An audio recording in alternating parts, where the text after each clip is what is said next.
David Gear qui s'appelle Comment faire des danses pendant une épidémie. Et quand l'épidémie a commencé, j'ai lu ce titre, j'ai vu ce titre ressortir dans ma bibliothèque. Et moi qui pratique la danse, c'était devenu une question assez centrale de me poser la question comment est-ce qu'on peut se mettre à danser au cours d'une épidémie. Et au tout début de ce livre, il se trouve que David Gear, qui est donc un critique de danse, qui a vécu à San Francisco dans les années 80-90 et pas mal observé la scène là-bas. Au tout début de ce livre, David Gear dit ceci: nous étions pris au piège de deux épidémies, une épidémie de VIH et une épidémie de signification. La prolifération d'une maladie virale et la prolifération de significations non désirées. Et je voulais partir de cette doublement de l'épidémie comme base pour réfléchir un peu à ce qu'on allait penser ces deux journées ensemble. Les deux épidémies dont Gear parle, c'est ou plus exactement l'épidémie de signification dont Gear parle, c'est, comme vous le savez sans doute à propos de la pandémie de sida, premièrement la désignation d'une population spécifique, qu'on appelle les 4 H, à savoir les homosexuels, les hémophiles, les haïtiens et les héroïnomanes, c'est-à-dire euh, euh, une population minorisée comme seule touchée par le sida. Et deuxièmement, deuxième épidémie de signification qu'il vise, la conception de cette population ou de ces populations comme des victimes du sida, ça c'est ce qu'il explique au tout début, et non comme des personnes vivant avec le sida, ce qui permettait d'un côté de les désempuissancer en les présentant comme victimes, euh, et de les accuser. Si elles sont victimes, alors c'est qu'elles l'ont cherché, etc. C'est ce type de raisonnement. Euh, la fonction de ces deux épidémies de signification, et c'est ce que souligne Gear, et j'en parle maintenant pour voir un peu comment on peut penser les épidémies en général. La fonction de cette épidémie de signification, c'est de conserver intacte la communauté nationale. Qui va se concevoir par différence avec ces populations victimisées, une communauté nationale qui va se concevoir comme blanche, hétérosexuelle et en bonne santé, et qui se raconte à elle-même qu'elle n'est pas concernée par la maladie, et même que la maladie a l'avantage de punir celles qui ne lui ressemblent pas. Et c'est alors bon, pourquoi je raconte tout ça, c'est un peu en point de départ. Eh bien parce que c'est sur ces deux plans, à la fois la maladie et l'épidémie de la représentation, que les activismes et les artivistes des années 80 et 90 vont jouer en se saisissant à la fois des outils pour comprendre le fonctionnement du virus et des médicaments qui peuvent servir à le contrer. Hein, c'est tout le mouvement qu'on appelle Open the Pill, où les malades et leurs proches deviennent des expertes médicales. Donc ils vont se saisir à la fois des outils pour comprendre le virus et des outils pour changer les représentations. Là, on voit une image de Pedro Lemebel qui performe un peu les deux à la fois. Mais bien sûr, on connaît les autres activismes SIDA, comme notamment celui d'ACT UP, et auquel on reviendra assez régulièrement dans cette matinée. Je raconte tout ça parce que aujourd'hui, on va bien sûr parler de l'épidémie de sida et des épidémies de signification également. Caroline Bernard, notamment cet après-midi, avec Guillaume Stagnaro, nous introduirons à des questions de design viral. Donc on va parler à la fois de viralité biologique, de viralité médiatique et des antidotes ou des contrepoisons qui sont utilisés dans les arts et dans les activismes pour leur répondre. Mais évidemment, c'est difficile de ne pas penser, ça va être difficile pour nous de ne pas penser au fait que nous sommes en ce moment confinés chez nous par les politiques sanitaires qui réagissent à la pandémie de coronavirus. Et donc, en même temps que le virus circule et que nous essayons en relative ignorance de cause de l'endiguer, quantité de messages circulent qui, qu'il s'agirait peut-être auxquels il s'agirait aussi peut-être de trouver des antidotes. Des messages martiaux. euh, Nous sommes en guerre contre le virus, nous passons au couvre-feu, ce qui est aussi un vocabulaire martial. Nous sommes en état d'urgence, mais aussi des messages sociaux. Par exemple, restez à la maison, c'est l'image qu'on voit à l'écran. Gardez vos distances, ne vous embrassez pas,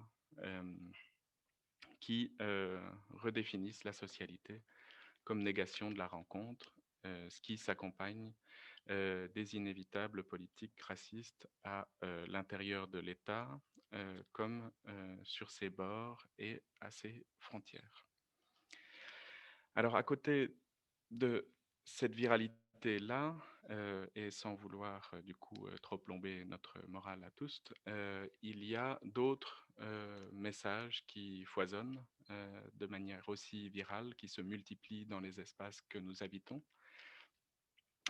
C'est notamment le cas d'un message qui s'est élaboré il y a déjà 5 ans par un collectif de femmes queer et noires aux États-Unis, le mouvement Black Lives Matter, qui, à l'occasion de 2020, s'est transformé, s'est déployé dans une nouvelle reformulation sous les espèces de defund the police, désarmer la police.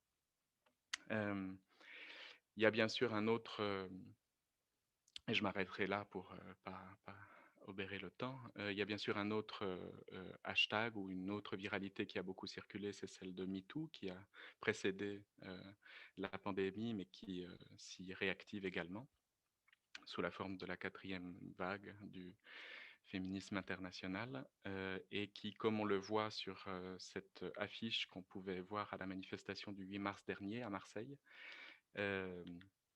mouvement qui ne s'y trompe pas en pensant qu'il a pour tâche d'enrayer une machine virale, euh, le patriarcat capitalisme, et lui proposer ses antidotes. Donc là, ce qu'on voit comme affiche à l'écran, c'est patriarcat virus, nous sommes l'antidote. Certaines d'entre nous étions à cette manifestation. C'est aussi pour ça que je nous la donne à voir. Alors, voilà, disons plus ou moins la situation depuis laquelle on va penser. Nous sommes sous loi martiale avec couvre-feu. Nous sommes sous régime viral avec confinement et, disons, avec ce que Yves Citon, un des invités de nos journées, a appelé la médiarchie. Nous sommes donc sous ces régimes martiaux et viraux et, disons, sans trop mettre d'enjeu. J'en ai peut-être déjà fait beaucoup. Et de pression à ces journées, on peut espérer qu'elles pourront donner quelques éléments d'épaisseur historique et quelques pistes d'antidote aux viralités qui nous assaillent. Alors, les analogies sont des outils toujours un peu difficiles à manier. En tout cas, il faudra les manier avec délicatesse, je le sens. Mais on pourra se dire toujours qu'au moins, à défaut d'expliquer une épidémie par une autre, ce qui n'est pas ce qu'on a à faire aujourd'hui, nous nous serons au moins donné quelques outils pour prendre de la distance et de l'histoire. Voilà. Eh ben, j'ai réussi à tenir dans les temps. C'est déjà ça de gagné.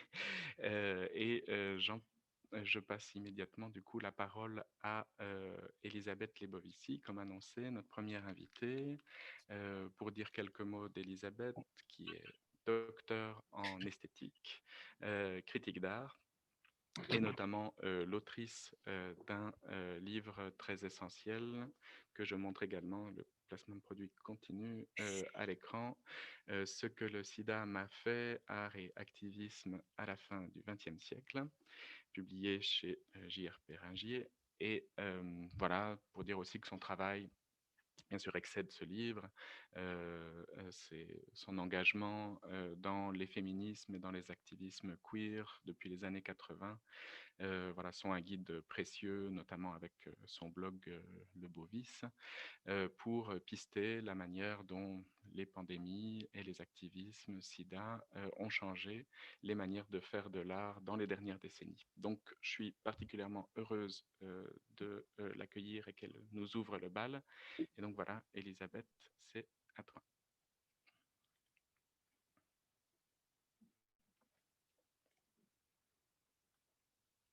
Alors, ton micro est encore coupé. Pardon.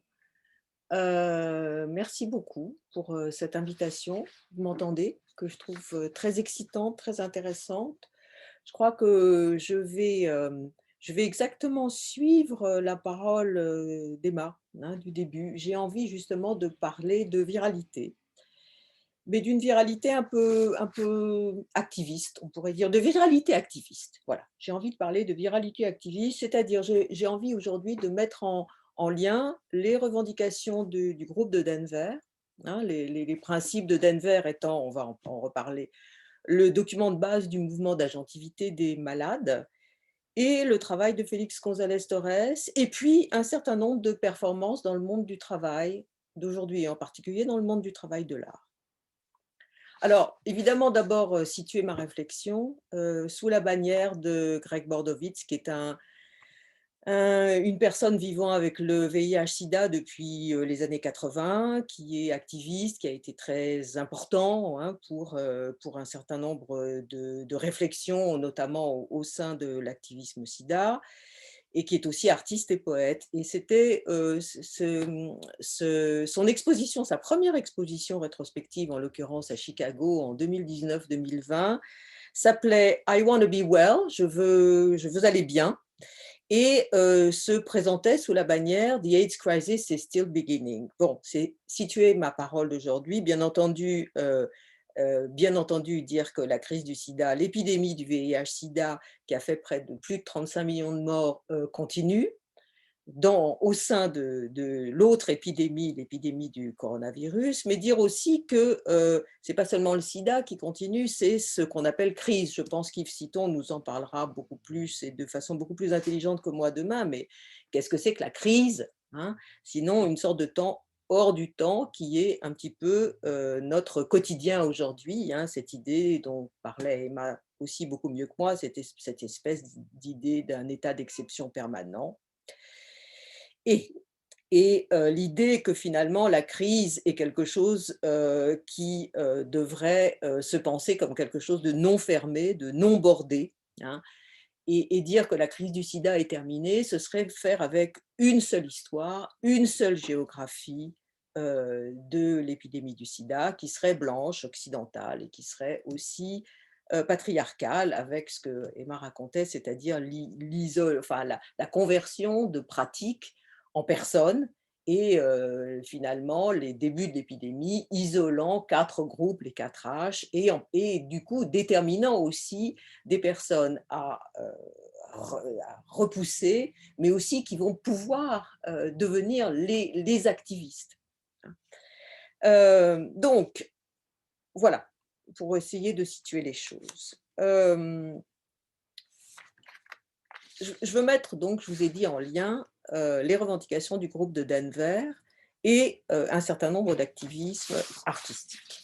Alors, tout d'abord, hein, c'est quand même intéressant de voir donc en 1983, la majorité morale se munit d'un masque, hein, de la famille et d'un masque, se munit de la famille et d'un masque. Bon, nous voilà dans des images que nous connaissons bien mieux aujourd'hui. Alors, tout d'abord, j'ai envie de rappeler le nom de ces 11 hommes: Bobby Campbell, Dan Turner, Bobby Reynolds de San Francisco, Phil Lanzaretta, Artie Ferson, Mike Allen, Richard Berkowitz, Bill Burke, Bob Secchi, Matthew Sarner, Tom Nasrallah de New York et Garth Raynor de Los Angeles, qui, durant la conférence nationale de santé gay et lesbienne de Denver en juin 83, s'étaient affichés sous la bannière de San Francisco, se battre pour nos vies, alors que le mot sida était banni ou barré de l'hôtel qui recevait la conférence. Rédigés dans la foulée, les principes de Denver qu'ils avaient édictés rappelaient d'abord et avant tout cette proposition sémantique qui changeait tout. Je cite: «Nous condamnons les tentatives visant à nous étiqueter en tant que victimes, un terme qui implique la défaite, et nous ne sommes qu'occasionnellement des patients, un terme qui implique la passivité, l'impuissance et la dépendance aux soins des autres. Nous sommes des PWA, des personnes avec le sida, que évidemment nous traduisons en français, des personnes vivant avec le sida, vivant.»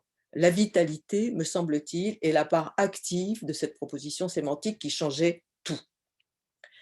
Alors, les recommandations des gars de Denver exigeaient la transparence, une place égale, la même crédibilité, la même responsabilité dans toutes les décisions et les informations les concernant à titre personnel ou concernant les personnes vivant avec le sida en général.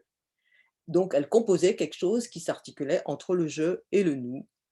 Et entre ce «je» et ce «nous» s'articulait quelque chose comme une communauté politique, non pas de personnes attendant passivement la mort, mais de personnes vivantes en compagnie du sida. Hein. C'était évidemment des principes qui étaient complètement inspirés par les groupes d'agentivité féministes des années 70, où des femmes confrontées à une maladie stigmatisante réclamaient leurs droits et leur capacité d'agir pour elles-mêmes et pour leurs semblables. C'était en tout cas une fois un moment très important dans l'histoire médicale occidentale où des personnes étiquetées comme victimes s'organisaient pour affirmer leur droit à une voix politique impatiente dans une série de prises de décision affectant si quotidiennement et si profondément leur vie. Bon, c'est évidemment quelque chose qui nous paraît complètement bizarre aujourd'hui parce qu'on en est très loin, il faut le dire. Hein. Et on peut dire aussi aujourd'hui que la parole des malades du Covid, des patients du Covid, des non-patients du Covid est totalement confisquée. C'est quelque chose dont on pourra parler. Alors, bien sûr, on parlait tout à l'heure de la question de comment finalement cette parole de Denver se transfère, à mon avis, assez rapidement du côté de la culture et du côté des revues culturelles. Moi, c'est ça qui m'a beaucoup frappée, hein. C'est quand même le fait que finalement, la parole de Denver, elle va se transférer du côté d'une revue culturelle comme October, qui dès 87 donc produit ce numéro double que vous connaissez certainement, qui s'appelle AIDS Cultural Analysis, Cultural Activism, qui est donc édité par, enfin publié, c'est l'éditeur de tout ça, le rédacteur en chef, on peut dire en français, par Douglas Crimp, avec donc tous ces gens que j'ai notés à gauche, et qui donc est quand même le premier moment où cette double épidémie est cette épidémie de signification, en tout cas, est complètement produite. Hein. Enfin, le discours sur l'épidémie de signification est produit donc par une revue de théorie de l'art qui s'appelle October. Et c'est donc, enfin, pour moi, un symptôme de ce transfert, on pourrait dire, de la parole des personnes vivant avec le sida du côté du champ artistique va s'articuler. Qu'est-ce que je veux dire? Alors, là, je montre une œuvre de Karol Radziewski que j'ai vue l'année dernière hein, en Pologne, dans une exposition qui avait été, qui était une espèce d'exposition complètement résistante, hein, parce que en fait, le directeur déjà à l'époque du musée d'art contemporain, de ce musée d'art contemporain où avait lieu l'exposition de Carole, et avait été viré, était remplacé par une personne ayant un lien avec le pouvoir polonais, qui donc, comme vous le savez, a décidé d'éradiquer de certaines parties de la Pologne les personnes LGBTQI. Et donc, c'était une sorte d'exposition résistante. Et Karol Radziewski, par exemple, dans cette exposition à Varsovie, avait repris un collage de Richard Kiesel, qui était on pourrait dire, le premier éditeur d'une revue qui s'appelait Philo, F-I-L-O, et qui était destinée aux lecteurs non hétérosexuels, qui avait été lancée donc en Pologne dans les années, fin des années 70, début des années 80. Et donc, Richard Kiesel avait introduit dans un numéro de Philo des autocollants, où donc le mot AIDS, enfin l'acronyme AIDS, avait été accompagné d'un certain nombre d'images tirées de Walt Disney et en l'occurrence de Donald Duck. Hein. Alors, je cite Karol Radziewski, il avait l'habitude d'utiliser des autocollants de l'alphabet, version bon marché de la pop disponible dans la Pologne socialiste, comme illustration pour son fanzine. Il y avait Donald Duck, Mickey Mouse, Goofy, les Schtroumpfs. Je me souviens les avoir collés sur ma trousse à crayon et mes cahiers d'école. Pour nous, dans la Pologne socialiste, c'était un rêve de goût de l'Ouest. Donald Duck, donc valet. Hein, dans Disney, ce qui est intéressant dans Mickey, c'est que Donald Duck est toujours un personnage de valet. Hein, il lui arrive que des merdes. Et c'est toujours une sorte de personnage incroyablement euh, martyrisé, on pourrait dire, dans les histoires qui se passent. Alors, euh, qu'est-ce que dit Félix González Torres, puisque c'est là où je veux en venir. Alors, j'essaye de retrouver mes papiers. À ce stade, je ne veux pas être en dehors des structures du pouvoir. Je ne veux pas être l'opposition à l'alternative. L'alternative à quoi? Au pouvoir? Non. Je veux avoir du pouvoir. Ça se pose en termes de changement. Je veux être comme un virus à l'intérieur de l'institution. Tous les appareils idéologiques sont, en d'autres termes, en train de se répliquer parce que c'est la façon dont la culture fonctionne. Donc, si je fonctionne comme un virus, une infiltrée, je me répliquerai toujours avec ces institutions. C'est ce que déclare Félix González Torres en 1993-94, à propos d'un autre artiste, Ad Reinhardt. J'ai repris la citation, vous pourrez la relire tout à l'heure. Bon, c'est une déclaration qu'on a souvent commentée, certes moins que celle de Denver, mais moi, on m'a beaucoup parlé à l'époque de cette déclaration. Moi, c'est vrai que ça m'intéresse parce que c'est une déclaration qui parle de culture virale. Hein, une continuation de cette hybridation du mot virus, du corps au code et réciproquement. Hein. Et ce que je trouve formidablement intéressant de la part de Félix González Torres, en disant je veux être un virus, je veux me répliquer dans l'institution, c'est une position politique bien sûr, mais c'est aussi une façon de prendre en considération le fait que le mot virus est un mot qui prend toute une série de significations, toute une série de sens, à la fois lorsque le VIH est découvert, avec la controverse qu'on connaît en termes de découvreurs et d'histoire, hein, mais aussi, donc le terme est non seulement utilisé pour le biomédical, mais aussi pour l'informatique, hein, et pas parallèlement. C'est-à-dire que le mot virus croise, ou mieux produit, une analogie, on parlait d'analogie tout à l'heure, mais là, il y en a une, entre la découverte du VIH et celle du virus informatique, toutes deux des manifestations d'un envahissement et d'une prise de contrôle, d'une infiltration et d'une infection des systèmes immunitaires, protégeant corps comme code.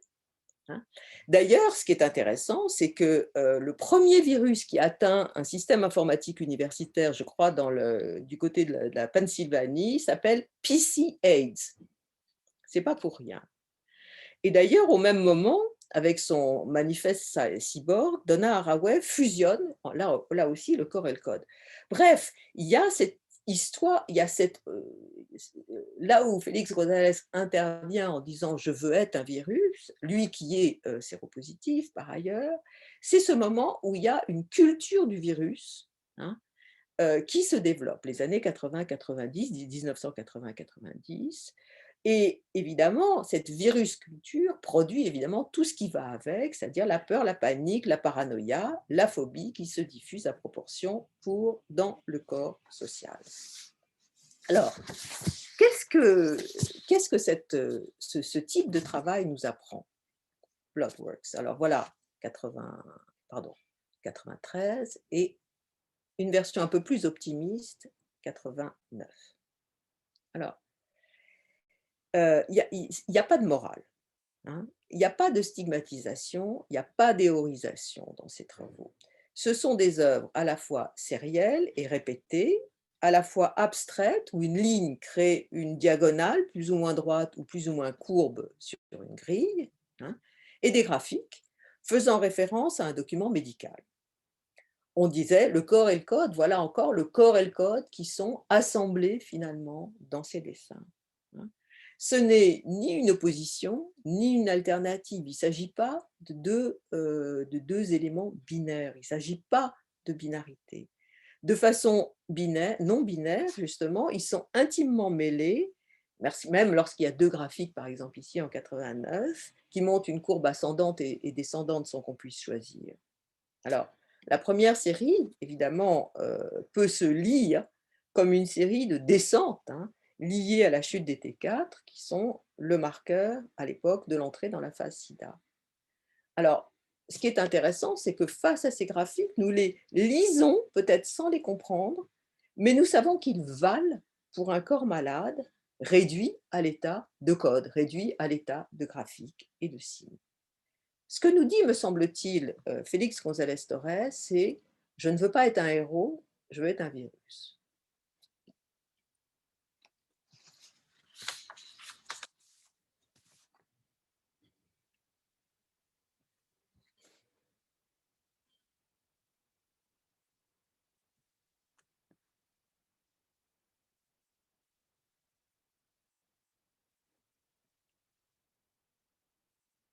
Vous voyez, je fais des petites pauses.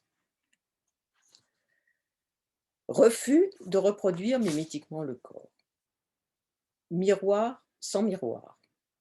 Regardez le bleu azur, ici, cerné d'une marge blanche, des papiers, des stacks de Untitled Blue Mirror.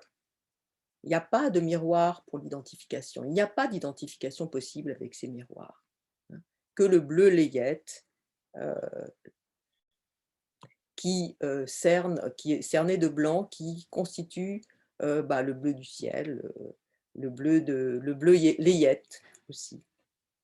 Ce que je trouve intéressant d'ailleurs à l'époque, et il y aurait tout un travail à faire sur tous ces miroirs qui sont produits, qui sont photographiés, comme ceux de Zoé Léonard par exemple, c'est justement qu'il n'y a pas de héros dedans, il n'y a pas de sujet d'identification, il n'y a pas d'identification possible, il n'y a pas de stade du miroir possible. Ici, ce sont les objets qui priment sur les personnes, finalement. Être allongé à l'hôpital, regarder le rideau, regarder le vent qui fait bouger, le vent qui pousse les rideaux bleus à l'intérieur de la pièce.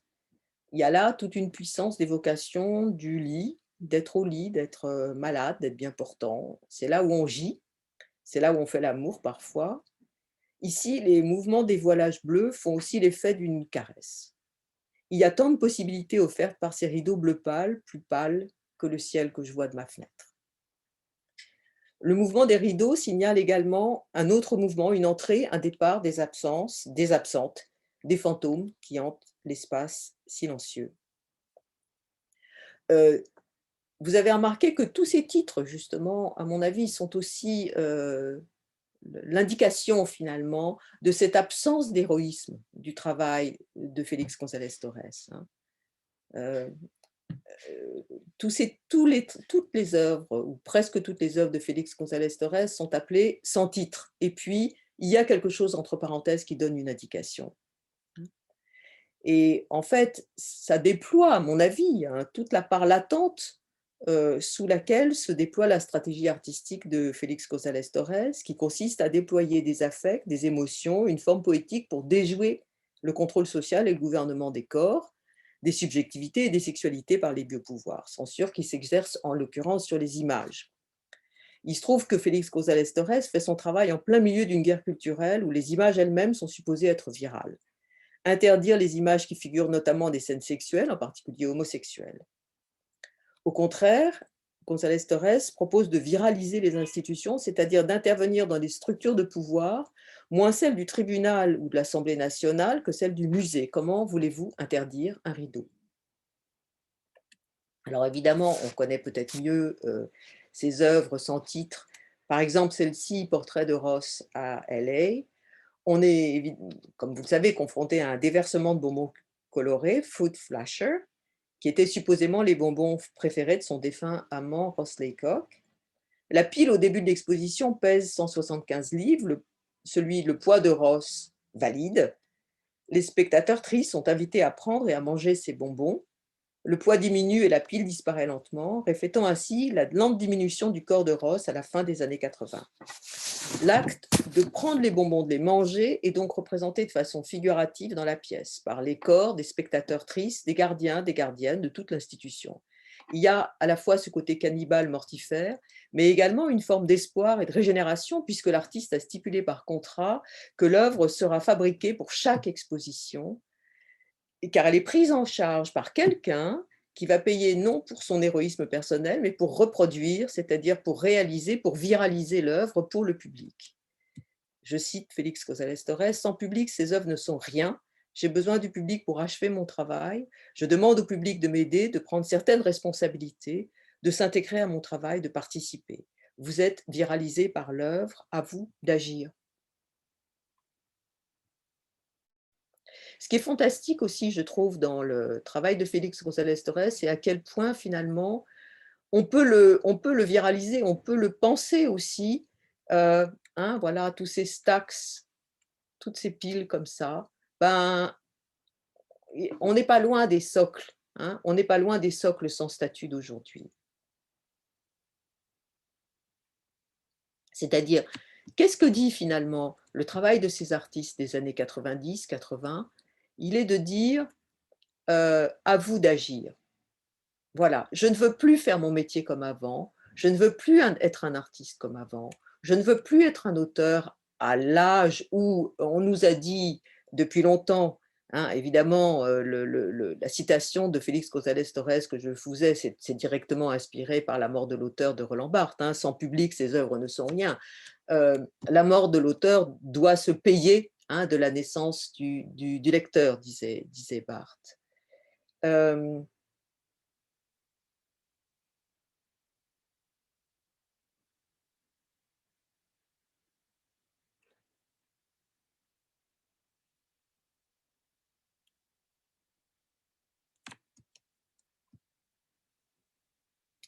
Me semble que de son côté, le travail de Philippe Thomas fonctionne de même, c'est-à-dire de demander finalement aux personnes qui prennent en charge l'œuvre d'en devenir les auteurs-autrices, et que par là, là encore, le processus de Denver, la révolte des patients qui ne sont plus des patients, produit une sorte de viralisation de la révolte, de la réorganisation de l'autorité, ne serait-ce que celle qui s'incarne dans la notion d'auteur. C'est-à-dire, c'est à moi de prendre en charge la chose. Tout d'un coup, j'ai signé cette œuvre, j'en suis devenu l'auteur. Je n'ai pas seulement à prendre en charge l'œuvre, mais j'ai aussi à prendre en charge ma vie.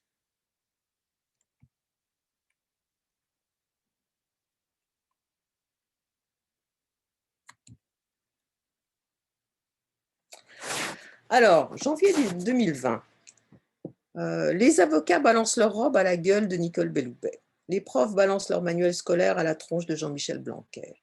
Les chefs de service et médecins lancent leur démission collective à Agnès Buzyn. Les pompiers arrosent la sous-préfecture et la mairie du Havre. Le personnel du Mobilier national dépose solennellement les outils de travail au pied du directeur qui présente ses vœux. Le chœur des esclaves de Nabucco interrompt les vœux de la présidence de Radio France, Sybille Weil, qui ne terminera pas sa séance de vœux. Le cortège féministe de Rosie the Riveter, en bleu de travail, bandeau rouge à pois, gants jaunes, ouvre pour attaque la manifestation parisienne du 9 janvier, chantant et dansant à cause de Macron. Les gilets jaunes reprennent la chorégraphie. Les danseurs du ballet de Nancy rejoignent et dansent en chœur dans la manifestation. Devant la Sorbonne à Paris, les enseignants jettent symboliquement du matériel scolaire sur les portes de la faculté. Pareil, par-dessus les grilles du rectorat dans le 93. Les avocats pendent leurs robes aux grilles du palais de justice de Rouen. Ils et elles font un die-in au palais de justice de Paris.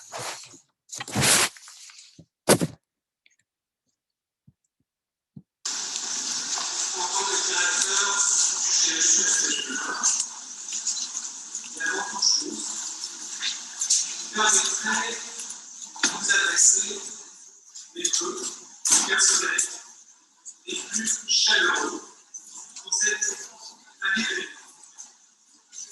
Pour notre GHU et pour les hôpitaux qui se proposent, je formerai des vœux très simples et très sincères.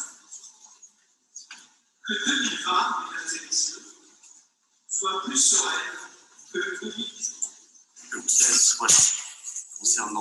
métier. Donc, je vais demander aux uns et aux autres de me passer un certain nombre de pièces de leur bilan. Et je suis arrivé à presque une soixantaine de pages, je dois dire, de notes présentant les différents projets et missions. Ce sont les collections qui sont en péril.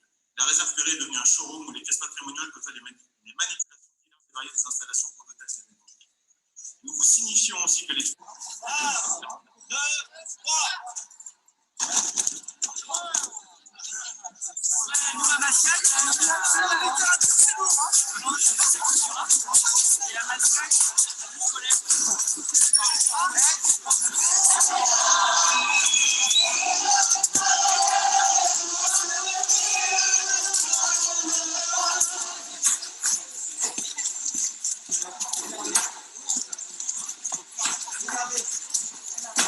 Ras-le-bol! Allez, on en a marre!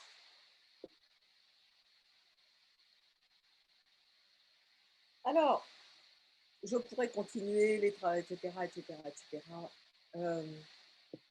Moi, il me semble, si vous voulez, je fais un lien entre ce qui s'est passé à Denver, la révolte des patients qui veulent plus être patients. Et c'est dommage parce que c'est quelque chose qui a complètement revenu en arrière. Félix González Torres qui dit « Je ne veux plus exercer mon travail comme il se faisait avant. Je veux effectivement trouver une autre façon que cet héroïsme artistique des grands artistes, etc. Je veux trouver d'autres façons de produire mon travail. Et tous ces mouvements de révolte, de jeter finalement les instruments de travail, les costumes du travail, moi, c'est ce lien-là que j'ai essayé de tirer devant vous et évidemment, bien sûr, en allant jusque-là. C'est pour essayer de voir comment l'activisme peut se saisir de cette question de l'institution et de la viralité pour essayer de penser sa révolte.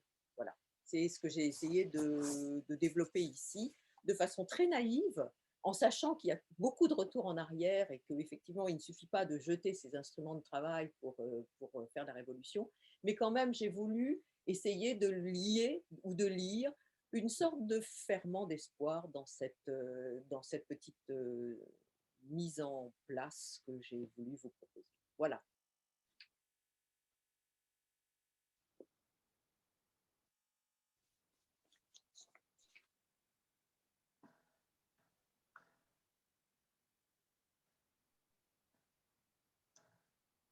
Merci Elisabeth. J'étais particulièrement ému à la vision des outils jetés. Alors il y a la possibilité pour chacune de poser des questions comme d'habitude dans la discussion. Vous savez, c'est possible. Vous pouvez aussi prendre la parole et nous mettre votre micro. Je me demande si tu pourrais nous en dire plus sur cette stratégie de désidentification pratiquée par González Torres et sa manière je ne sais pas comment dire, sa manière de ruser avec les outils du maître, et s'il y a d'autres artistes qui trouvent des stratégies similaires de résistance à l'objectification par le pouvoir de la différence, de l'extériorité, de l'altérité. Si tu veux, j'ai l'impression, là où j'ai été où je suis toujours très frappée aujourd'hui, où je suis ça avec beaucoup d'intérêt, c'est quand même tous ces mouvements que tu peux voir. Alors évidemment, peut-être moins dans l'institution artistique que sur le net où ça fleurit, tous ces mouvements où quand même les jeunes artistes et les vieux artistes aussi d'ailleurs sont en train de réfléchir, de se dire qu'ils ne veulent, elles ne veulent plus travailler comme elles ont travaillé précédemment. Tous ces comptes Instagram qui fleurissent sur Internet où effectivement on est en train de balancer son école d'art, par exemple, qui me paraissent très importants. Toutes ces tentatives de réflexion commune de Wage aux États-Unis à Art en grève en France, avec le passage évidemment par, et c'est pour ça que j'ai bien le désoclage hein, quand même des institutions. Moi, je vois un lien quand même entre l'idée que González Torres essaye finalement d'enlever la statue du socle hein, et de ne montrer que des socles, avec les désoclages qui se font aujourd'hui des statuts par Black Lives Matter. Je crois que Félix González Torres a effectivement une stratégie esthétique qui était de dire, exactement comme le processus de Denver, je ne suis pas patient, je suis impatient, je ne suis pas une victime, je suis à la fois maître de mes moyens et en même temps, je suis maître de moyens qui ne sont pas les outils du maître. Voilà. Hein. Et effectivement, j'ai l'impression qu'aujourd'hui, c'est quand même une réflexion qui s'est généralisée en tout cas aux écoles d'art, aux réflexions qui se font, à l'enseignement hein, de l'art et à tout ce que vous faites dans les écoles. Enfin, je ne veux pas vous flatter et faire de... voilà. Mais j'ai l'impression que c'est quelque chose qui peut en tout cas passer de ce côté-là. Non pas des modèles formels, mais effectivement des modèles stratégiques. Voilà. Est-ce que je réponds à ta question ? Oui, je pense que c'est la question, enfin, l'ambiguïté de jouer à la viralité. Tu y réponds assez bien, c'est-à-dire c'est jouer avec la viralité, mais en défaisant systématiquement l'idée que la viralité conforte la figure de l'individu. Voilà. Parce que c'est ça, ou du héros, c'est-à-dire du sujet capitaliste qui va pouvoir gagner en devenant viral. Là, c'est viraliser des non-individus. Exactement. Et si tu veux, tous ces artistes des années 80-90 sont quand même tous sont quand même face à cette question qui est qu'est-ce que c'est que la mort de l'auteur quand les auteurs sont en train de mourir hein. Qu'est-ce que ça veut dire? Alors, comment on peut faire?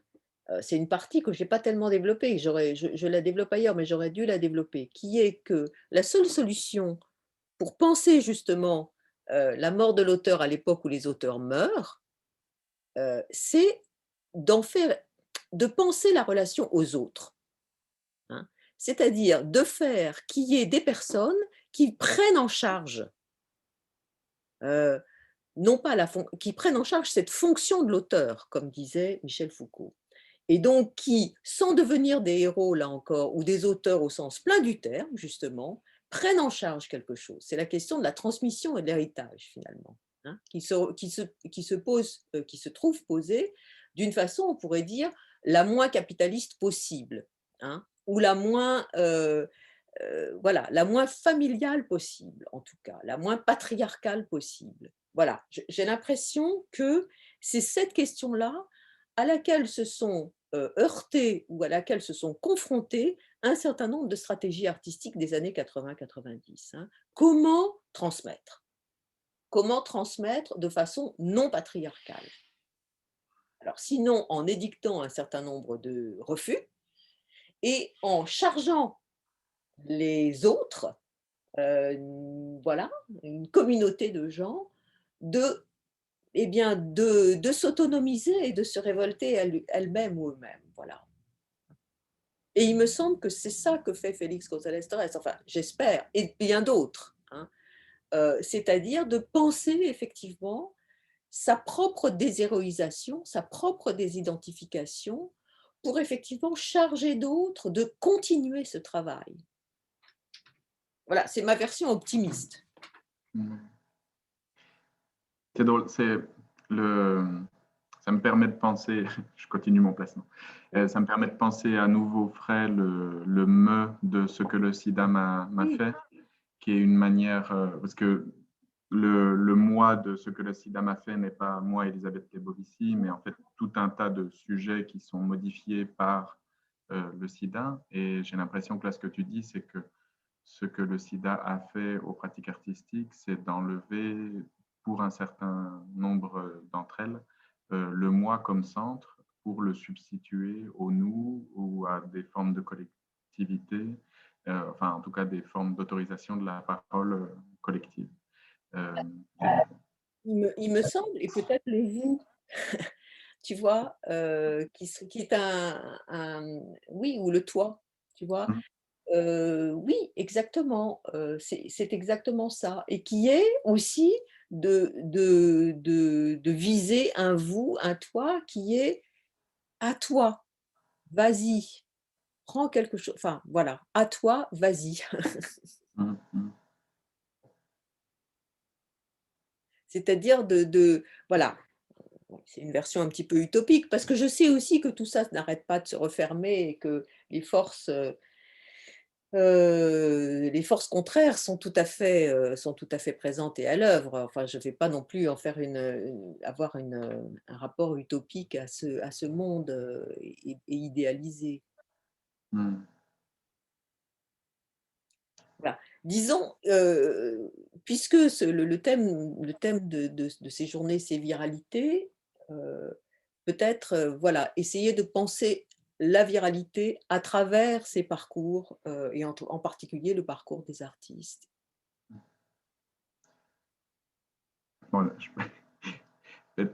si personne ne prend la parole, je risque de continuer de poser des questions à Elisabeth. Donc, si jamais, n'hésitez pas. Mais j'avais une petite dernière question et les autres, n'hésitez pas à intervenir, qui était la question, là, plus ou moins l'intitulé de la journée tel que je l'avais imaginé était penser comme un virus, c'est-à-dire avec l'idée de voir ce que la modalité d'existence avec le virus ou des virus change à nos représentations, à nos manières de faire.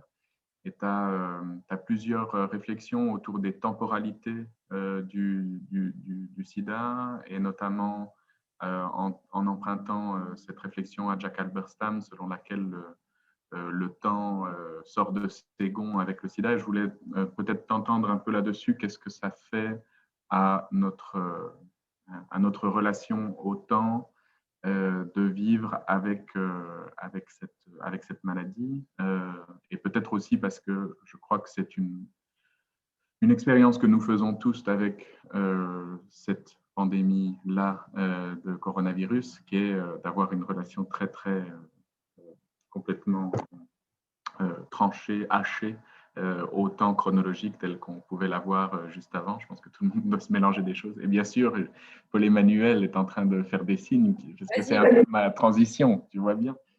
Non, mais je lève la main parce que j'ai pas trouvé le bouton sur l'ordinateur pour mettre une main. Normalement, on peut mettre une main. Merci, merci Elisabeth, ta présentation, enfin surtout ta réflexion que tu partages avec nous. Et puis, j'aurais bien voulu, si tu veux, que, bon, parce que tu es une ancienne d'Act Up Paris également, et que tu as fait des choses qui sont dans le sens de ce que tu viens de raconter avec ton camion. Et j'aurais voulu, est-ce que tu peux parler un petit peu de ça? Oui, bien sûr. Oh bah oui. Je trouve que c'est important pour les étudiants. Alors, il se trouve qu'on a déposé une version de tout ça au MUSEM à Marseille et que, bon, il y a d'autres, on en a d'autres. Alors bon, c'est avec, ça c'est tout à fait, enfin oui, c'était notre contribution à l'art. Donc on était 4, il y avait donc Caroline Bourgeois, Marc Donadieu, Pierre Delfondo et moi-même. On a produit un truc qui s'est appelé Beau comme un camion. On aimait beaucoup ça. Donc, on a effectivement loué un camion pour l'Europride de 97. Et dans ce camion, on a demandé à beaucoup, beaucoup, beaucoup, beaucoup, beaucoup de monde de produire des œuvres, de produire des choses qui seraient reproductibles et qu'on pourrait donner. Et donc, nous, on a eu une réponse absolument incroyable de la part des gens. Je dis pas des artistes, parce qu'effectivement, c'était des artistes pour la plupart qu'on connaissait, mais bon. Et des amis, des activistes, moi, je ne fais pas la différence. Et donc, on a rempli le camion de bacs dans lequel il y avait des photocopies, il y avait, bon, voilà, des photos de, je ne sais pas, Zoé Léonard, Mélanie Council, enfin, etc., etc., etc. il y avait des vidéos qui passaient dans le camion, il y avait un certain nombre de personnes qui avaient produit des trucs qui étaient des tatouages, enfin des tatous en l'occurrence, hein, qu'on appliquait sur les gens. Il y avait Jean-Michel Otoniel qui avait fait un collier cicatrice, il y avait Jean-Luc Vernat qui avait fait quelque chose qui a complètement raté, parce qu'il voulait peindre son fameux Paramount, hein, c'était la première fois vous savez, le sigle de Paramount qu'il a transformé en Paramour. Donc, il voulait le peindre sur les flancs du camion rouge et il n'a pas eu le droit parce que les gens qui louaient le camion n'étaient pas du tout d'accord. Donc, on s'est retrouvés effectivement derrière Act Up. Et donc, on a invité. Donc, effectivement, là, il y avait quelque chose qui va assez dans le sens de Félix, c'est-à-dire qu'on a distribué donc toutes ces choses, hein, ces photocopies, ces tatouages, ces colliers, ces tampons. Il y avait aussi Douglas Gordon et Rebecca Bornigo qui avaient fait des tampons. Guilty, not guilty d'ailleurs, hein, coupable, pas coupable, bien sûr. Et donc, effectivement, on a donc invité tout le monde à rentrer dans le camion et à se servir.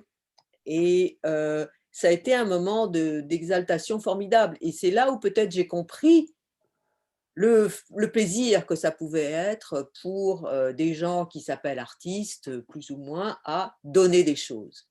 Hein. Qu'est-ce que ça voulait dire donner et qu'est-ce que ça produit comme exaltation justement à non pas être simplement des auteurs ou des autrices ou des producteurs, productrices, mais simplement dans cette relation qu'on instaure avec les autres et effectivement dans ce qu'on donne dans le don. Hein. J'ai compris ce que c'était que effectivement cette idée du don qui est toujours, vous savez, comme l'a bien marqué Marcel Mauss, hein, le don demande une reconnaissance et une restitution. Et cette idée de la reconnaissance et de la restitution, c'est-à-dire ce que j'essayais de vous dire tout à l'heure, c'est-à-dire qu'est-ce que ça veut dire être, voilà, qu'est-ce que ça veut dire être responsable, qu'est-ce que ça veut dire prendre en charge, qu'est-ce que ça veut, etc. Là, effectivement, on a pu le sentir. Ça te va? Non, mais merci. Et alors, moi, je voulais aussi réfléchir avec toi à l'axe que prend ton intervention de ce matin, qui rejoint l'aujourd'hui viral d'un Oui, ras-le-bol. Et oui, c'est très, très fort, toute cette série de gestes de refus de salariés qui, à un moment, jettent leur outil de travail devant leur patron. Enfin, je trouve que c'est... Voilà, au lieu de rester dans un optimisme tranquille et ronflant, là, tu touches un endroit très dur, oui. très difficile, qui est vraiment le nerf de la période actuelle, quoi. Et et tu le montres, mais du coup, ça reste en question. Et je pense que, voilà, tous, on a énormément de questions qu'on se pose en ce moment dans tous les endroits où on est, quoi. Non, je trouvais ça très bien, très, très bien que tu aies fait tu sois arrivé, tu sois passé par là, quoi. Bah, Et, c'est-à-dire, si tu veux, où est l'activisme aujourd'hui? Où est l'activisme des patients, pas patients? Où est l'impatience, hein, ce temps dont tu parlais? Où est cette impatience? Elle est effectivement là, hein, puisque ça ne passe pas par... ça passe par cette espèce d'idée qu'on ne peut plus faire ce qu'on faisait avant on ne peut plus faire ce qu'on faisait avant de la même façon. Hein. Il y a cette idée qu'on jette quelque chose, effectivement. Et, et tu as raison, enfin, moi je suis très sensible, c'est la chose, c'est ces manifestations auxquelles j'ai été le plus sensible, j'essaye bah voilà, j'ai essayé d'en tracer une généalogie possible, si tu veux, voilà. Cette impatience, voilà. C'est cette idée, comment dans ce temps que nous vivons, où on a l'impression qu'il s'écoule sans que nous puissions intervenir sur ce temps, puisqu'on est confiné théoriquement chez nous, etc. Qu'est-ce que c'est qu'une impatience? Alors, une impatience, c'est ce qu'on a aux jambes généralement, hein, on a des jambes impatientes, etc. Bon, voilà. Je crois que c'est une question, enfin, c'est une question que j'ai envie de vous poser à toutes et tous, quoi. Ben justement, il faut peut-être lever la main. Non, d'accord. Par rapport à la crise du sida ou à cette époque épidémique, pandémique, il y a quand même un endroit des désignations des minorités qui là se fait pas entre guillemets, puisque il n'y a pas eu de stigmatisation de communauté à travers la pandémie de Covid. Et elle est venue dénouer les questions communautaires à bien des endroits qui font que aujourd'hui, y compris ailleurs en école d'art, les questions de collectif, d'individualité ou de communauté ont à se... J'aime pas réinventer, mais à se refonder. En tout cas, il n'y a pas eu cette désignation stigmatisante de communautés qui n'ont pas eu à se fédérer pour finalement résister. Il y a même dans le Sontag, elle revient sur le fait que le sida et le cancer étaient pris pour des métaphores politiques comme des gouvernances pour voilà, on parlait d'un sida ou d'un cancer quand on voulait parler d'un fléau, entre guillemets, que la maladie devenait une métaphore politique. Et puis, ça crée ces endroits de la résistance par la stigmatisation de communautés. Alors, ça a le défaut de ses inconvénients, c'est qu'au moins, ça solidarise des groupes. Absolument. Par rapport à aujourd'hui, voilà. Absolument, ça c'est vrai, et c'est vrai que c'est la seule histoire que nous connaissons, alors qu'il pourrait y en avoir bien d'autres, et bien d'autres. Bon, ça c'est encore une autre chose du sida. Mais justement, c'est parce que je me pose la question de savoir comment se manifeste justement l'activisme communautaire, entre guillemets, que j'ai choisi cette image de jeter les outils de travail, etc. Parce que je pense que c'est cette espèce de transfert-là qui est opéré dans un monde, effectivement, la France, qui est en train de se déchirer violemment sur la question des communautés. C'est le moins qu'on puisse dire.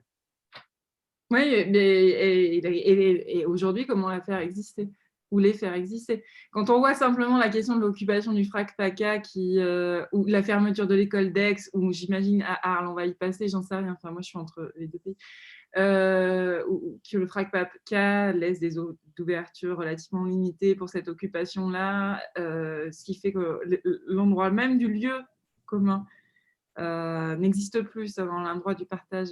Comment on fédère la communauté à travers la désorganisation des relations sociales, en fait, quoi. C'est une question très importante.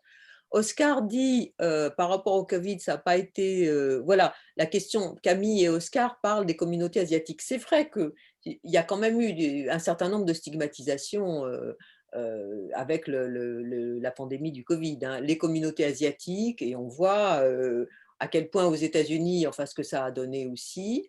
Et puis, il ne faut pas se leurrer, enfin, il y a quand même, on sait aujourd'hui, un certain nombre de données épidémiologiques qui font qu'il y a énormément d'inégalités dans la pandémie du Covid. Elles ne sont pas nommées, mais elles sont là. Non, elles sont énormes, mais c'était plutôt... Enfin, je repensais à ce livre de... Queries et l'art qui revient dire que finalement, à partir de la désignation de la communauté par la masse dominante blanche, etc., la communauté finit par se fédérer. Ici, oui, c'est vrai, il y a eu des stigmatisations à l'encontre des Asiatiques, mais pas de façon suffisamment ciblée pour qu'aujourd'hui, on ait des communautés asiatiques qui viennent revendiquer une forme de quelconque de non-appartenance au Covid, entre guillemets. Enfin, je ne sais pas, voilà. Donc, c'est ça. Enfin, je dis juste que les enjeux collectifs ne sont pas les mêmes, quoi. Pas du tout. Ils se sont complètement déplacés. Et c'est pour ça que j'ai eu envie, justement, d'ajouter la révolte des soignants, parce que je pense que c'est là où, effectivement, l'activisme se niche. Complètement, ouais. Ah, Camille. Camille lève la main. Ouais, bonjour. Bonjour. Vous m'entendez? Moi, c'est juste une petite réflexion en écoutant que du coup j'ai envie de partager, qui est que justement avec le Covid, j'ai l'impression qu'effectivement, il y a quand même une mise en relief assez cruelle et évidente d'inégalités sociales qui sont vraiment mises à jour. Alors, ça apparaît géographiquement, par exemple en France, quand on regarde ce qu'on appelle le taux d'incidence, à quel point c'est le pourtour est de Paris, donc Seine-Saint-Denis et encore un peu plus autour à l'est, donc très clairement l'endroit le plus pauvre de France. Et aux États-Unis, la communauté noire, on voit beaucoup plus touchée que les autres, donc ça recoupe et ça a vraiment mis en relief de façon évidente des formes de précarité et les gens qui subissent voilà, les violences et comment dire, qui sont un peu les victimes en général hein, de l'organisation sociale, avec une dimension intersectionnelle comme ça. Et moi, j'ai envie de mettre ça en parallèle avec quelque chose qui me semble peut-être pas inédit, mais qui est ressurgi, qui est la façon dont les artistes ont, là, dans les revendications qui se font jour dans les mouvements d'occupation très actuels, là, intègrent aussi une précarité plus large. Parle pas seulement de la façon dont elle va frapper une majorité invisible ou invisibilisée jusqu'à présent des artistes, mais aussi les précaires du travail, enfin voilà, et souvent dans les listes de revendications, l'abrogation de la réforme de l'assurance chômage est en très haute position, quoi.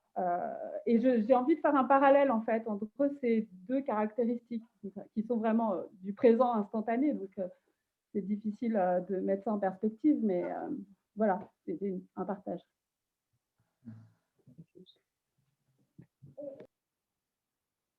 Merci. Oui, enfin, je rajouterais aussi cela que j'ai l'impression qu'effectivement la forme que la viralité spécifique de Covidia a prise fait que les activismes qui réagissent sont intersectionnels. Et c'est presque étonnant. Moi, je suis étonné de voir Defund the Police viraliser la médiasphère, un slogan anarchiste radical qui devient présent sur les panneaux du monde entier. C'est surprenant. Et je pense qu'il y a là quelque chose d'assez nouveau qui est lié. Et justement, Caroline, il y a une sorte de non-désignation d'une communauté précise qui serait la porteuse du virus, même s'il y a eu des tentatives, comme vous l'avez très bien vu, avec la stigmatisation des personnes asiatiques. Et il y a le fait qu'on peut comprendre, et il y a une sorte d'ouverture du cœur qui peut se produire, liée au fait qu'un grand nombre d'entre nous vivons une situation similaire ou analogue. Et ces réseaux d'analogie, qui sont certes très différenciés en fonction de nos privilèges respectifs, ces réseaux d'analogie font que l'intersection a du sens, enfin, ou en tout cas, son sens s'épaissit. Voilà. Alors, Marie pose une question. Feriez-vous un parallèle entre l'histoire des institutions et l'histoire des structures de pouvoir en général et une certaine urgence à agir? Agit-on toujours en réaction ou réaction épidémique? Elisabeth? Oh, évidemment, c'est très beau de parler de réaction épidermique. Je resterai à ça. J'ai envie de mettre le mot dans ma bouche et de le prononcer 40 fois. Effectivement, épidémique, épidermique, c'est bravo, c'est très bien. Je n'ai rien d'autre à dire. Bon, mais bien sûr, il faut se méfier des parallèles et des analogies dont j'ai horriblement abusé.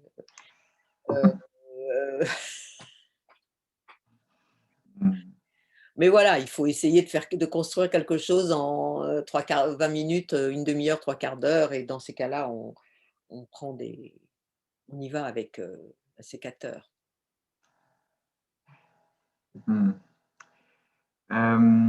Elisabeth, merci. Est-ce que nous prendrions, comme il est 10h25, ce petit temps de pause pour se laver les yeux, aller voir ailleurs et revenir à 10h30 pour passer la parole à Paul-Emmanuel qui prendra la suite. Ok, eh ben, merci beaucoup Elisabeth et à tout de suite à tout le monde.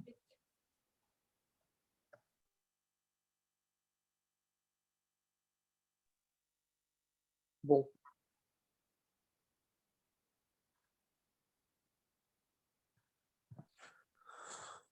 Bonjour tout le monde. Bonjour madame. Je ne sais pas comment vous vous appelez.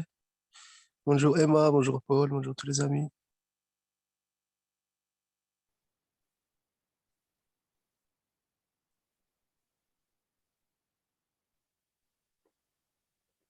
Salut Olivier.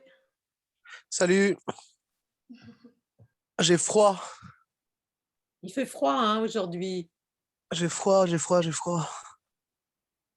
Je me suis réveillé aujourd'hui dans un squat qui est proche de Aix-en-Provence où depuis une bonne 4 ou 5 jours, il se passe des choses. Il y a eu beaucoup de personnes qui sont venues ici, des artistes de partout, des Italiens, des Allemands, des personnes de l'école aussi. Et du coup, ça a fait un peu bruit dans le village parce qu'il y a eu des performances. Enfin, les personnes étaient invitées à venir ici. Donc, je me rends compte qu'il y a un groupe très beau de personnes ici qui se sont organisées et qui ont fait vraiment face à face avec la police en faisant des rondes toute la nuit, en faisant quelque chose de très beau. Et ces personnes-là qui m'invitent, du coup, qui me font confiance et qui me protègent aussi. Je me suis senti protégé par ces personnes-là. Et du coup, on parlait une sorte de... Comment, enfin, je crois que c'est un peu dans le même feeling qu'on est en train d'écouter là ce matin. Là. Enfin, par rapport à ce que vous dites, c'est comme une forme de résistance. Et là, je l'ai pas vécu entièrement, mais je pense que les personnes qui étaient là-bas vraiment pointé face à la police, quoi. Bah, je trouve que ils sont devenus un peu mes nouveaux super-héros. Et je pense que j'aurais pas le cran de faire ce qu'ils font, mais c'est surprenant, quoi. C'est très bien. Et ils sont équipés par les lois, par une façon de vivre, par une pensée, par une façon de vivre qui est très intéressante et que j'aime bien partager aussi. Ils m'ont ouvert ces espaces-là et j'ai eu envie de partager ça avec tout le monde, mais des fois je me rends compte que c'est pas possible de partager ça avec toutes les personnes. Mais en tout cas, j'ai été très content de vivre cette expérience-là et j'ai documenté pas mal ces choses-là.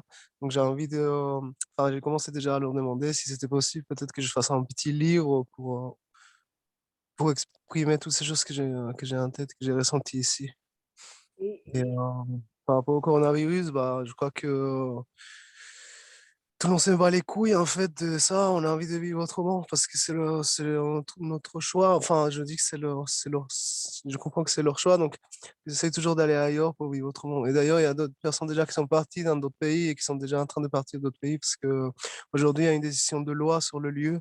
Il y a une trentaine de personnes qui se retrouvent ici et du coup, ils se baladent un petit peu partout comme ça, en se faisant toujours chasser, mais en essayant toujours de rester, d'avoir un chez soi finalement. Donc voilà. Je demande, c'est où Olivier le squat? C'est à côté d'Aix-en-Provence, un endroit qui s'appelle La Barque, au Favot, un village qui s'appelle le Favot. D'accord. C'est à côté d'un endroit où il y a beaucoup de maisons très bourgeoises aussi, j'ai vu. Ouais. Des immenses propriétés. Ah, ok. Bah, merci hein, de ce partage. C'est vachement important de voir qu'il se passe beaucoup, il se passe des choses. On n'est pas du tout. C'est très difficile évidemment de se tenir au courant. Tu vois, quand tu vois les choses depuis Paris et tout. Et justement, on a envie de savoir un peu ce qui se passe du côté d'Aix-en-Provence, où on a l'impression qu'il y a quand même quelques occupations, le frac et tout ça. C'est vachement. Ça a l'air. Il a l'air de se passer des choses quand même. Hein. Certainement. Merci en tout cas. C'est moi qui vous remercie.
Et donc, on reprend. Et ben voilà, je suis très heureuse de passer la parole à une de nos stars locales,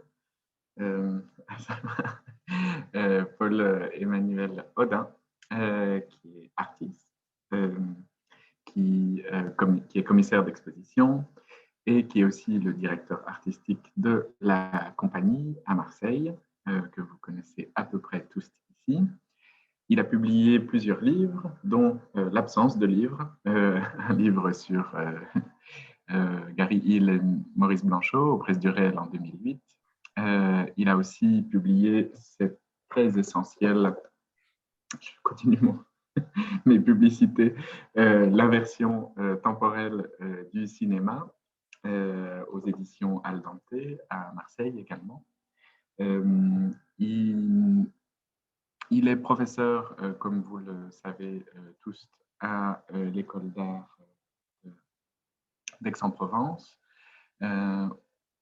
Et il nous a déjà fait une sorte d'exposé incroyable il y a quelques mois à l'école où malheureusement pour des dysfonctionnements techniques, nous n'avons pas réussi à l'enregistrer. C'est pour ça qu'on s'est dit avec Polo que ça serait dommage de ne pas avoir accès à son travail où se mêle à la fois son engagement activiste auprès d'ACT UP Paris, dont il est un des membres historiques, et ses recherches sur l'inversion temporelle qui sont traversées par son activisme dans la lutte contre le sida.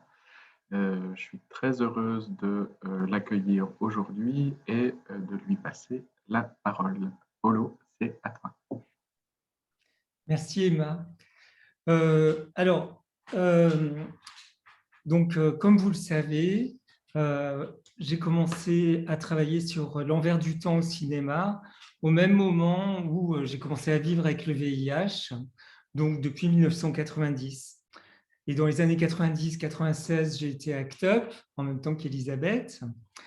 Et puis, c'est là que, c'est pas seulement là qu'on se croisait, hein, Elisabeth, on se croisait aussi à Beaubourg ou dans plein d'autres endroits, quoi. C'était très rassurant d'ailleurs. Et puis, oui, on était pas très nombreux d'ACT UP, mais bon, il y a d'autres ACT-UPiens qui aujourd'hui sont quand même dans de très belles institutions, quoi. Donc, c'est vrai qu'on a ce bagage d'être passé par une des associations qui est sans doute l'association la plus intéressante de ces années-là, quoi. Alors, moi, je vous ai préparé pour aujourd'hui une forme complètement différente de ce que j'avais fait la dernière fois, qui était plus générale, même si ça croisait des choses dont on parle aujourd'hui. Mais vous savez que je suis en train de faire un film et du coup, je vous montre des éléments de travail de ce film. C'est un film donc, que je fais avec la documentariste Séverine Mathieu, qui a une partie biographique et une partie poétique, mystérieuse, mais j'aime pas trop les mystères en fait, mais qui a à voir avec, en tout cas, comment ça se fait que voilà, j'ai commencé un chapitre, il y a un des chapitres de mon premier livre sur Gary Hill qui est sur l'envers du temps, sa pièce Why Do Things Get in a Muddle et Uraru au Japon, mais il a fait beaucoup d'autres œuvres depuis qui utilisent le défilement inverse. Et du coup, cette question entre rétrovirus et rétrotemporalité, je l'aborde de différentes façons. Alors, un avertissement, j'ai fait une erreur, et alors merci Elisabeth d'avoir rappelé les chiffres des morts du sida. Mais en finissant mon montage ce week-end, je me suis trompé. J'ai mis 75 millions de morts, alors que c'est 75 millions de personnes concernées qui vivent avec le VIH. Mais il y a bien, comme Elisabeth l'a dit, 35 millions de morts. Donc ça, c'est mon erratum avant de vous montrer le film. Avant de vous montrer le film, je voudrais vous dire que ça a à voir avec l'inconscient, mais ça a à voir aussi avec une parole aujourd'hui sur le VIH, à une période où il y a beaucoup de sérophobie par rapport aux personnes qui vivent avec le VIH, parce qu'il n'y a plus de présence médiatique, il n'y a plus de prévention, on ne parle que du Covid, mais même avant le Covid, vous savez que pendant le Covid, il y a beaucoup moins de personnes qui sont allées se faire tester et toutes les associations de lutte contre le sida nous alertent et alertent tout le monde parce qu'il y a une recrudescence des contaminations qui est en cours. Donc, ça demande vraiment de réactiver les virus médiatiques nécessaires pour les personnes qui veulent faire bouger les choses sur cet endroit-là. Il faut que tout le monde sache ce que c'est qu'un TPE, un traitement post-exposition. Si quelqu'un a été en contact sexuel ou autre avec quelqu'un qui a une charge virale de virus élevée, ou bien tout le monde doit savoir ce que c'est que les PrEPs, qui sont au contraire des traitements préventifs, qui sont destinés aux personnes qui veulent avoir des relations sexuelles non protégées par des préservatifs. Et puis, il y a beaucoup de choses qu'il faudrait dire. Je ne sais plus quand, je crois que c'est... il y avait quelqu'un qui m'avait dit, oui, c'est vrai qu'il y a eu des partouzes où tout le monde se refilait le sida. Et en fait, ça m'a un peu choqué, cette question. Je crois que c'est Velvet qui m'avait dit ça. Et je ne sais pas si j'avais bien réagi. Mais c'est un fantasme, ce fantasme du séropositif contaminant, ça a été activé évidemment par le mouvement Baerback et qui ne peut pas être un mouvement majoritaire et qui était forcément à la marge de la marge. Et en fait, il y a eu un film là-dessus qui s'appelle The Gift, mais en fait, ça ne m'intéresse pas vraiment parce que pour moi, il n'y a pas vraiment à discuter tellement le bareback est insupportable pour des personnes notamment proches d'Act Up, etc. Mais j'aurais voulu évoquer en fait en contrepoids de ce fantasme et qui vient encore presque d'une façon sérophobe marquer le malade comme un virus vivant, etc. etc. J'avais envie d'évoquer un des outils de prévention incroyables qui avait été élaboré en plein milieu de cette période, c'est le Jack-Off Party, où il s'agissait de véritables partous organisés de façon absolument safe, avec des moniteurs qui vous montraient comment il fallait avoir du sexe protégé, et non seulement à 2, mais à une centaine. Bon, j'évoque ça. Pour le moment, mon film sera beaucoup plus intimiste. Il y a beaucoup de bricolage, de choses qui ne sont pas encore. J'aurais préféré vous montrer 2 heures de rush, d'essais, les entretiens qu'on a fait avec mon médecin, et je n'ai pas réussi à l'intégrer. Enfin, il y a d'innombrables choses qui n'y sont pas, mais il y a une toute petite partie que vous connaissez. Et puis, voilà. Donc, je le lance.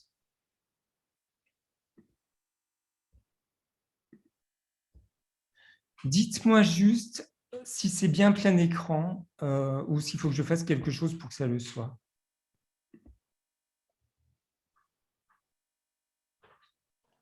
C'est plein écran. Merci.